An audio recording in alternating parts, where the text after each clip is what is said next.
While we were out washing our tractor, I thought I would try a couple other things with Mud Blaster. It is great at cleaning pretty much anything. So I thought I would bring out our, this is our little anti-fatigue mat from our kitchen. They get kind of gross and grimy over time. Just stuff gets dropped on them. You've got your feet on them, all that stuff.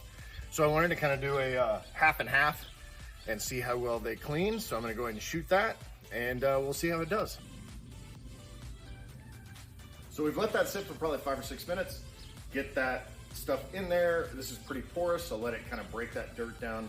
Now we're going to grab the pressure washer, rinse it off, and then we'll be able to see both sides to see how well it cleans.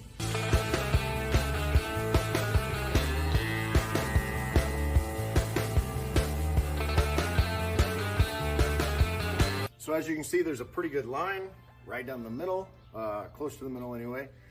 So it actually did cut that grime pretty well.